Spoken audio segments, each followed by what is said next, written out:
Hello, and welcome to another virtual episode of NASA Science Live. I'm your host, Tahira Allen, and today we are thrilled to talk about a real once-in-a-lifetime event. As you might have heard in the news, on December 21st, the two largest planets in our solar system, Saturn and Jupiter, will appear in the night sky as if they are nearly touching. And yes, you will be able to see this with the naked eye, no telescope needed. This rare astronomical event, known as the Great Conjunction, only appears every 20 years. However, the last time it has been seen this close was in 1623. So get excited, because today we are talking all about the Great Conjunction, from the science behind the event to where you'll be able to see it in the night sky. Throughout the show, we'll also be sharing photos that people have taken from around the world of Saturn and Jupiter coming together for this big moment. Let's get started. I am joined today by Dr. Henry Throop, astronomer at NASA headquarters. Henry, thank you so much for being with us today. I've been seeing so much buzz about the Great Conjunction of Saturn and Jupiter online. And can you share with us what's the science behind what's happening? Thanks for having me here. It's so great to be able to talk about this conjunction that almost everybody on Earth can see. So what's happening here? Let's step back and look at our planet's place in the solar system. In the solar system, we have one star at the center, that's the sun. And then outward from that, you have the orbits of each of the individual planets. You have Mercury, Venus, Earth, Mars, and then in this case, Jupiter and Saturn are the ones that we're interested in. Now, you can imagine these as being, each of the planets is running on its own circle, essentially. It's like runners on a track, where we have the Earth and the sun at the center, and we are looking outward through the rest of the solar system and be able to see the rest of the planets outside of us, especially Jupiter and Saturn. Now, every 20 years, every 12 years, Jupiter goes around the sun.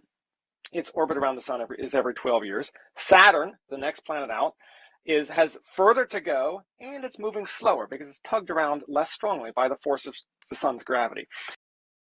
And so Saturn is quite a bit slower. Saturn takes 30 years to go around the sun, when Jupiter takes 12 years. So every 20 years, Jupiter is going to pass Saturn in its orbit.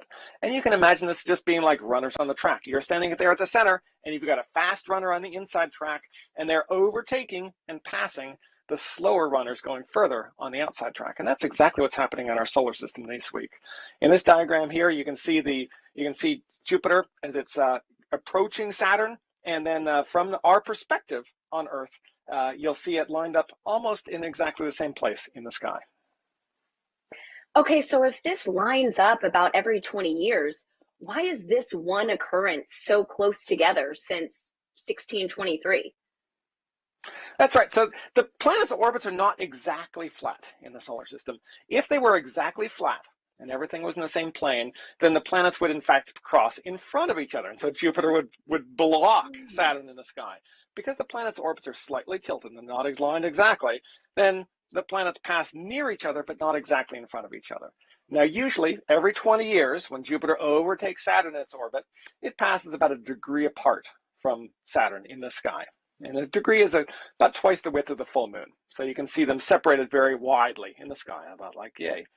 Now, this particular time, they're coming very close, and that's just because of the alignment between them. They're not close in space. They're still hundreds of millions of kilometers apart from each other, but they're in the sky. They appear as 2 points very close in the sky, and it's about 1/10 of a degree apart. In fact, they're so close that if you take your pinky and you extend it at arm's length, you'll be able to cover both planets with just your pinky finger. Now, this is a rare alignment. This happens just about every 400 years. The last time it happened was 400 years ago, when the planets were this close in the sky. Wow, I mean, what a treat for all of us, to end out this year. This is so exciting to hear about. And I understand that there's some really cool history behind the event. Can you walk us through what that is? Yeah, so, well, let's go back. What was happening 400 years ago in the solar system? The solar system was still there, but we on Earth were just in our infancy of exploring the solar system, using telescopes. The first telescope was used to explore the solar system by Galileo in the year 1610, which is a little bit this last conjunction of this size was in 1623.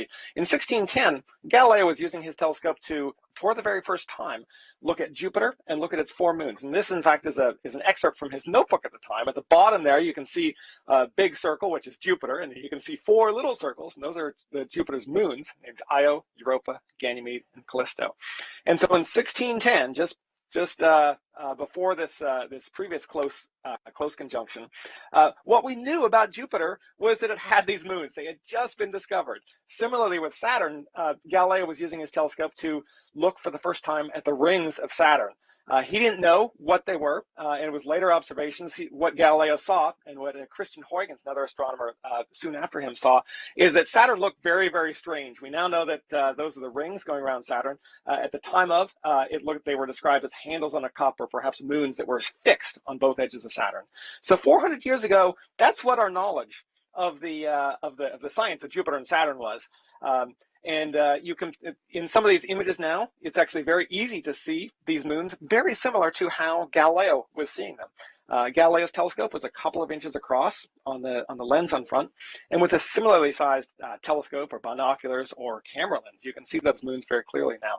Here's a couple of pictures where you can see the moons of Jupiter. Those, we call them the Galilean moons. The moons of Jupiter extended from Jupiter, and then you can see Saturn up on the top there. Here's another great shot that shows the 4 moons of Jupiter, the faint spots with Jupiter the center, and then you can just barely see the rings of Saturn. Now, in these images, it's a little bit hard to see the rings of Saturn. Saturn is further out, and so it appears smaller in the sky, but the moons of Jupiter are quite easy to see if you have telescope or binoculars. Many modest-sized binoculars are easy to see the moons of Jupiter with. Wow, so we're really living history right now. And I'm curious, will anyone around the world be able to see this, or do you have to be in a special location? So this is really neat that the planets going around the whole solar system. The Earth is rotating in such a way so that you can see all the planets from essentially everywhere. Planets are bright also, so you don't need to be in a super dark location. In fact, even if you go to the most well lit, heavily lit city on the Earth, then you can see the planets quite easily. So the only place you might not be able to see this conjunction between the planets is if you're in Antarctica. This season, the sun is up in Antarctica, and so it's going to be light all day, and the sun doesn't set, so you won't be able to see the planets from Antarctica. Pretty much anywhere else, if it's not cloudy, and if you don't have something in the way, then you should be able to see the conjunction between Jupiter and Saturn this all month long in December. That is such great news that everyone around the world can take part in this. Well, most everyone. And when and where should we be looking up into the night sky? So this conjunction is happening during the entire month of December as the planets are coming closer and closer and closer together. Right now, they said at the beginning of the month, they started off maybe 2 degrees apart. Now they're a little under a degree apart. And then on the night of December 21st, they're getting to be about 1/10 of a degree apart. And they'll be a similar distance to that for the day before and the day after.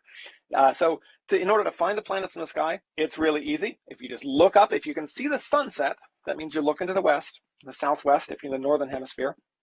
If you can see the sunset, then you'll be able to see Saturn and Jupiter. You want to go outside about maybe 45 minutes after sunset, let the sky darken a little bit. You don't need to wait till nighttime. And then look toward the sunset. And you'll have about an hour of time where you can observe Jupiter and Saturn in the sky. What they'll look like is very bright stars. Jupiter will look like the brightest star in the sky. Of course, it's not a star, it's Jupiter. It's reflecting all of its light, not internally, and the light doesn't come internally, but it's reflected light from the sun. And then Saturn is going to be a little bit above and a little bit to the left of Jupiter and a little bit fainter. So while these planets have been inching closer to each other, we actually asked the public to send us in their photos of Saturn and Jupiter. So while we play through some of these awesome submissions, could you share some basic tips for how we can best photograph this event in the night sky? What's really great is that Saturn and Jupiter are bright. You don't need sometimes with astrophotography, you need really fancy equipment, and you need a telescope, you need a mount, and so forth to take photos of the planets. But with these, there's so many opportunities, even from well-lit cities, from bright cities. You can see the points of light in the sky. Many of these photos that have been submitted here and that we're showing have been taken with phones and with small cameras and so forth. I like photos where you can see, in fact, some of the foreground, so you can see the context for what we're seeing here. Here you see images over some houses and buildings. Some of these other pictures, you've seen images of the planets over cities or in front of trees and so forth. That kind of brings it home that anybody can go out and see these planets. If you're using a phone, smartphone, you want to take photos of it. Many modern phones have what's called a night mode on that, and that will let you take an exposure of a couple of seconds long. It will kind of automatically stabilize the image for you. A couple of seconds will let you see the dark night sky as well as the bright Jupiter and Saturn there, and the moon, if the moon is passing nearby as well. If you have a larger camera, like a DSLR, for instance, then you can take a wide-angle picture really nicely, which will show the whole context of the sky. And then if you zoom in a little bit, then you can see, if you have a large zoom lens, like about 200 millimeters or so, then you'll be able to see the moons of Jupiter itself as well. We have some other photo tips that we've put together. There's a website that you can go to. It's at go.nasa.gov/planet-photo-tips. And I hope that people will be able to look at those tips and take some great photos showing the solar system that we can see in their context around them. Wow, that is awesome. I am so excited to go out there and capture it for myself. And I know so many people tuning in are as well. We have received some really great questions from users online. And I want to remind those tuning in, it's not too late to join the conversation with us. Please don't hesitate to submit your questions in the comment box wherever you're watching from, or by using the hashtag AskNASA on social media. So Henry, to kick things off, I've got a great question from Kate on Twitter, who asks, will the Great Conjunction be much brighter than how we normally see Jupiter and Saturn? The Jupiter and Saturn's distance from us is similar to what it is other times of the year. It's a little bit, it goes up and down a little bit during the year as the Earth moves through its orbit, but no, it's not substantially brighter. What is going to be unique here is how close Jupiter and Saturn are to each other. So they will look the same, but they're going to be inching closer and closer and closer to each other in the sky. Now, when they get to be 1/10 of a degree apart in the sky, you'll still be able to separate them as two bright objects. It's not like they will merge into one, but you should be able to see them as two bright objects right next to each other in the sky. So I've got a great follow-up to that. Amal on Twitter asks, what will be the distance between Jupiter and Saturn at the time of this great conjunction? So they're still 600 million kilometers from each other. So there's very little influence between them. They're not, for instance, the gravity of Jupiter is not affecting the gravity of Saturn in any unusual or any strong way at this point. The motion of the planets is controlled almost exclusively by their gravity around the sun rather than their gravitational interaction with each other. So this is not something that's going to move the orbits of any of the planets. This happens every 20 years. If the solar system wasn't stable, we would have known about it long before now. So Simplicator on Twitter wants to know, what's the exact time of this closest alignment for us to catch it? So the exact time, oh man, I forget the exact hour of it, but if you go out on the 21st, the distance doesn't change very much for the duration of the 21st. So during that 24 hours, the distance will change only a small amount. And so from everybody's individual location on Earth, you'll have about an hour, maybe a little bit more, in order to see the planets before they set, depending on what your horizon is. So they'll be up about an hour after sunset, and then they will set about 2 hours after sunset, more or less. So you have about an hour or so window, and that time is going to be, the exact time is going to be a little different depending on what time zone you're in, but it's always going to be right after sunset. So I know you mentioned earlier that really almost everyone around the world can see this, but a user on Twitter says that they live in New York City and that there's so much light pollution here and it makes stargazing tough. Will the Twitter user be able to see it with the naked eye? And how long will the conjunction last? If you're in New York City, that's good news for you. Stargazing is hard, but planets are bright.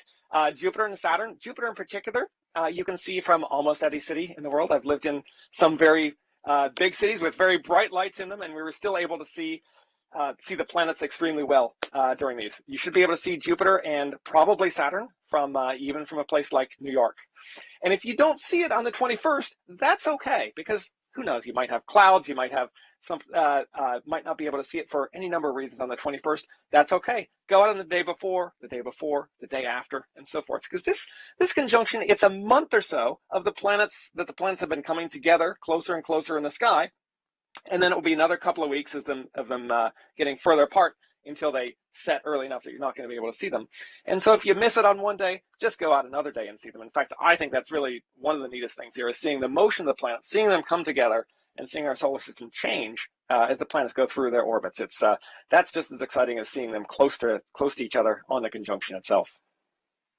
That is such great news. I know I've been seeing so many people saying online that in their area on December 21st, it's cloudy. So it's great to know that we've got some time to really watch this come together. And Amy on Facebook is asking a question that I've seen a lot. She wants to know, why are people calling it the Star of Bethlehem? So this so-called, people have been enchanted by the stars and by the sky above us for thousands and thousands of years. People have been always looking at the sky, looking at the motion of the planets, looking at the motion of the stars and the moon and the sun. And there's cultures and religions and people around the world who have been taking our observations of these of the solar system and incorporating that into their traditions and religions. It's the Star of Bethlehem refers to a possible event or observations around several years BC, near the birth of Christ, and it is quite possible that there was a conjunction in the year 6 or 7 BC, and a conjunction very much like this one here, where Jupiter and Saturn were near in the sky, very near to each other. Maybe it wasn't 1/10 of a degree, but maybe a degree apart. So it's possible that a conjunction like this was what was referred to as the Star of Bethlehem. But there are many other possible things this could have been as well. For instance, there are comets, which are visitors from our solar system mostly, but which appear in the sky as they are passing toward the sun and past the Earth.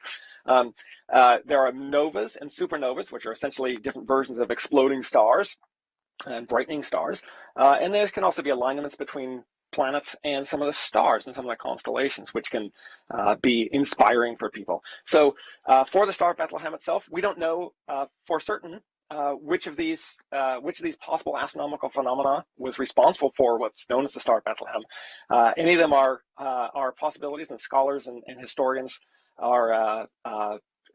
have proposed all these. They're all plausible ideas, and without additional observations from the time, it's hard to say for sure exactly what it was. What is exciting is that everybody on Earth is going to be able to go out and see this and continue this deep connection between people on the Earth and observations up in the sky, and continue this connection that we have to the sky above us. And I think it's so cool that, like you said, it doesn't matter where you are in the world, that we are all looking up at the same thing, and we are all just connected by this amazing, once in a few lifetimes event. And in that same light, there's a user on Twitter that says, "I'm confused. Every piece of info I've read about this event says that it's happened once every 800 years or once every 400 years. Which is it?" Okay, that's a great question. So every 20 years, Jupiter passes Saturn in its orbit. And so every 20 years, there's going to be a conjunction where they are a degree or so apart from each other. However, just like the moon is up half the time during the day and half the time during the night, sometimes this conjunction is going to be during the daytime instead of during the nighttime. So if this happens during the daytime, you could see it if you knew exactly where to point your binoculars, but or where to look in the sky. But it's really hard to see the planets during the daytime. So with this conjunction, which happened 400 years ago, 1623, even though that was just right after the first use of the telescope by Galileo and others at the time, it is quite likely that nobody on Earth actually saw it in 1623. It was a very close conjunction, 1/10 of a degree like this one, but it was during the daytime. And so Galileo had no record of seeing it. Other astronomers at the time had no record of actually seeing it. And so it's possible that the last conjunction that was this close in the sky, which was during the nighttime, was in the year 1226. And that was the previous one, which was widely observed. Wow. So I've got a really great question from Hanno. He is 6 years old on Facebook, and he wants to know, when was the first time NASA discovered the conjunction? So the conjunctions have been known about for a long time. In fact,